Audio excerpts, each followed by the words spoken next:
This will probably be the most unexpected way that you've seen on the internet to save $30,000, but it's my story and I'm sticking to it, and I plan on sharing it with you today. And if you need some motivation and encouragement in your financial journey, then you'll want to stick around until the end because I got you.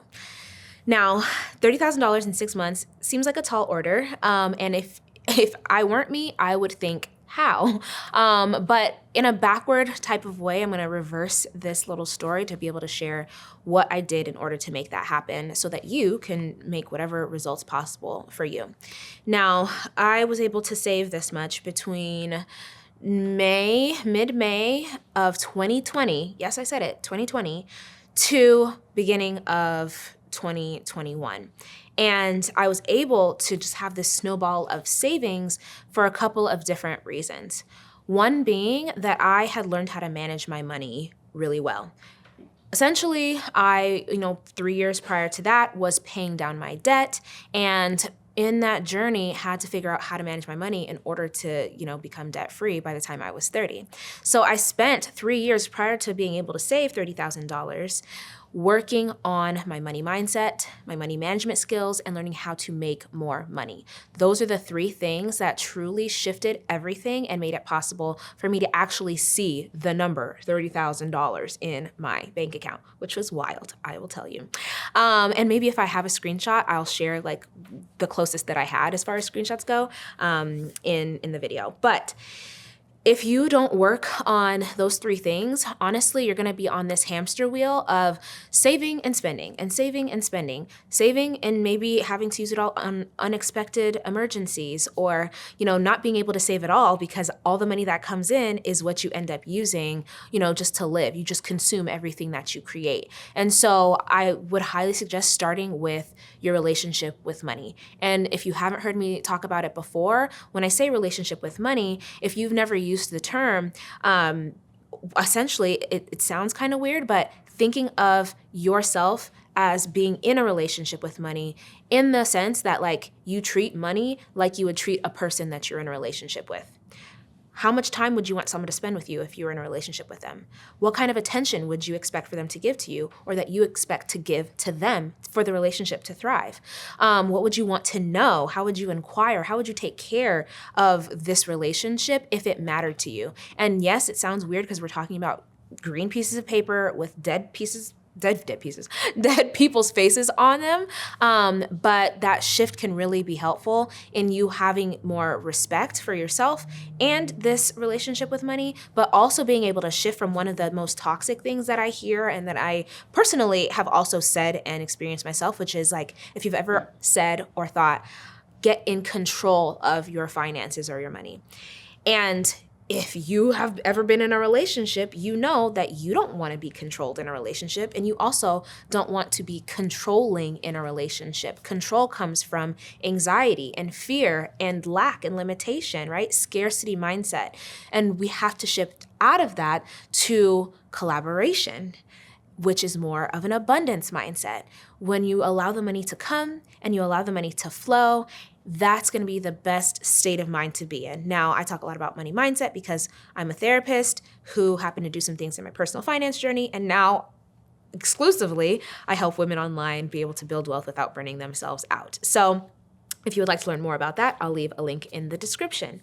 Now, the mindset piece, like I mentioned, is an ongoing process that you have to take on, kind of like a lifetime student, because just like there's always a new iPhone update, you're gonna have to update and upgrade your money mindset as your life evolves. When you go from, not making enough money to making enough, there are gonna have to be some mental shifts that happen. When you start making more than enough money to cover your bills and you're like, oh my gosh, I have more money left over than I have things to spend money on, you're gonna have to shift your mindset. There's gonna be a lot of different ways and places in your journey, in your life, where you're gonna have to update and upgrade the way you think, feel, and act with money. So being able to take on this like idea or this way of being that is like a lifetime student is going to serve you best. Just like we update our iPhones, our shoes, our clothes, our cars, we want to be updating our mindset as well. So think about what that could look like for you, whether it's doing a book club, joining a community like ours, being able to have these conversations with friends or family members. Like, what are you going to be able to do? And drop it in the comments, even if you want, what your game plan is to be constantly working on your money mindset. Now, like I said, the next thing was managing money. So when I started my journey intentionally in 2017, I was about 26 going on 27. I didn't grow up learning about money a lot. All I knew was not to co-sign for anybody, so I didn't do that. But I also didn't save money or invest or know how to budget or know how to like not have too much debt. So for me, it really was asking myself, well, what's my goal? And my big goal at the time was to become debt-free by the time I was 30. And then the questions came up like, well, how are we going to do that if we don't even know what's going on with our money right now? So that's where the money management piece came in. And one of the biggest misconceptions that I think a lot of women have is, okay, I need to budget, which yes, you do. And your budget is just a guesstimate of what you want to see happen with your money. But before you even budget, you have to audit your finances and your spending to be able to say, okay, well, where's the money going? So that you can see if there's any trends. So take the last, let's say, 30, 60, 90 days to look back at your bank accounts and things like that. You don't have to be super meticulous if it's overwhelming, but if you are a type A person and you're like, I want to know exactly what occurred, then you can get down to the nitty gritty and kind of calculate everything to a T. Whatever is going to help you make progress is what you need to do. That's going to give you an idea of trends, but know that it's going to shift and evolve over time regardless. So we purchased our first home this year. The spikes and the dips are all over the place for us because there's closing costs, and then we had to buy stuff for the house, and then we had to get the backyard done, and there was just so many things that happened that accompanied purchasing our first home that we couldn't have necessarily predicted completely, but we had the bandwidth because we had, the money in the account, we had the buffer.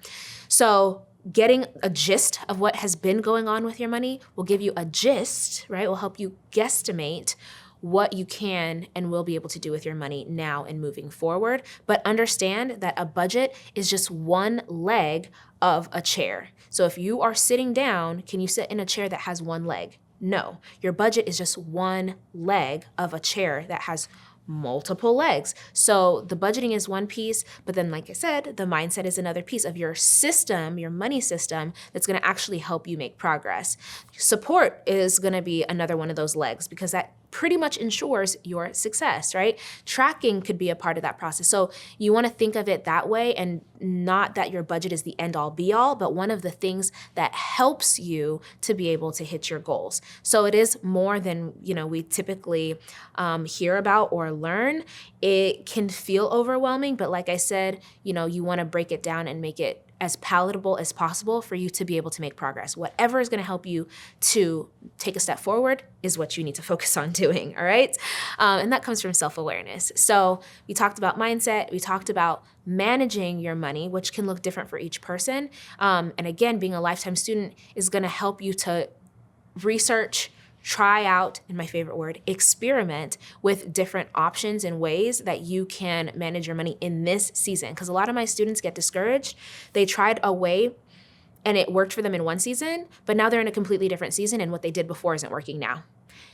It happens. It's life. You know what I mean? The way that you lived your life before you had kids is not the way you're going to live your life today. It's what I tell myself every day with a toddler. But you have to be able to adjust and be flexible so that you can try different things to see what's going to work in this season. Why? i.e., it's helpful to have support because that support can help you figure out how to do it faster. So that's the money management piece, very briefly, okay? Now, making more money. If you just don't have the margin, you don't have the margin. So there's nothing that you can do that's going to help you make progress if the money is not there. And for me, that's what the case was in 2017. It just wasn't there. This is why I was in debt. I was going in the hole every month because I was spending more than I was making. So I had credit cards and I had student loans that were lingering there for a little while until I got rid of them. And so making more money can look different depending on what your profession is, right? And what route you go down. In your 9 to 5, you want to be thinking about how to maximize your skills in your workplace so that you can prepare for getting raises and bonuses, promotions, job searching and job hopping maybe in order to be able to increase your income faster in the corporate sector, right?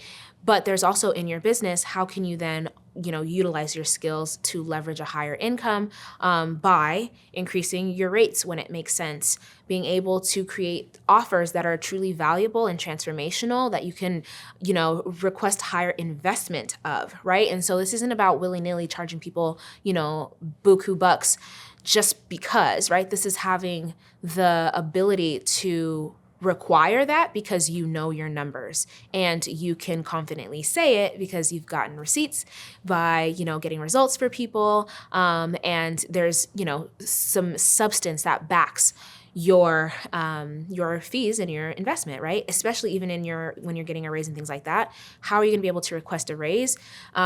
Maybe mid-cycle, you're like, it's the middle of the year, I'm gonna request a raise now. Yes, because that's not when anyone else is doing it. So you're gonna be able to set yourself apart, but you have to have metrics and data that will back that up to be able to support your claims of essentially, right, saying that your work and how you add value in the place is worth higher compensation. And so for me, 2017, I increased my income by 3 times. So I made 3 times more by the end of 2017 by looking for a new job, which I did. I found a full-time job that paid me more than I'd ever been paid for a position. On top of that, now I was single with no kids, so I could work a lot. I chose to work a lot in that season.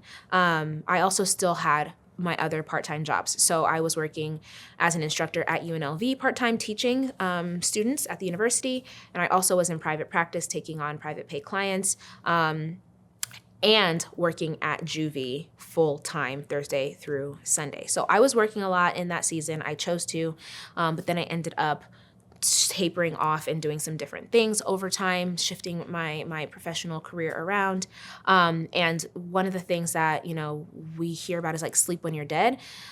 Yes, I worked a lot and, sometimes I worked doubles and I would like sleep a little bit and then go back for another nighttime shift and all that fun stuff. But if you're going to hustle, it only needs to be for a season. You need to decide like how long you're going to do it for and create a runway so that you have a plan of how it's going to end in the near future so you don't burn yourself out. Because over here, we're all about wellness, okay? Wealth starts with wellness from our perspective, and we want you to be on a sustainable, strategic plan to be able to build wealth without burning yourself out so that you don't, be able to increase your income, accrue all of this knowledge about how to build wealth, but then you have to spend it on medical bills. That doesn't do you any good, right? So how can you build your health and well-being spiritually, mentally, emotionally, physically, relationally, financially, and center it around just holistic health and wellness overall to be able to enjoy the process more even, get further faster, and live your best life. So, essentially, like I said, this is probably the most unexpected random way that a person could save $30,000 in a short amount of time was first, to work on my mindset, to pay down my debt by learning how to manage my money better, to increase my income so that I had the funds and the capability to be able to, essentially keep the money that I was making and put it where I wanted it to go, because lifestyle creep is real. And all the time people are making more money, but also spending more money with that increase in their income. So that comes from being able to have more discipline and consistency. And if that's someone, like you, where you're like, okay, I know that I'm making good money, but I also know that I'm spending it on all kinds of things and I don't even know where it's going, then, feel free to apply to work with me and join our community to help you wrangle your, funds in, understand how to shift your mindset from scarcity to abundance, have a clear and strategic implementable plan so that you can essentially, right, build wealth without burning yourself out. I would love to be able to chat with you or have you chat with someone on our team to learn if we're a good fit, because it's all about alignment, and see you be able to cross the finish line, right, when it comes to your finances. So that link will be in the description. Otherwise, Thanks for being here. Stick around by subscribing, turning the notification bell on, because that way you'll be the first notified when new videos pop up. And I just appreciate your time and attention. I'm speaking joy, peace, love, abundance, health, and wealth over your life. You can do this. If I can do this, having made pretty much nothing, to now, being able to work from home, be with my kids, travel the world, live my best life, serve women all over in being able to create wealth for themselves, then you can do it too. So that's my encouragement and my word for the day over your life, and I'll see you next time.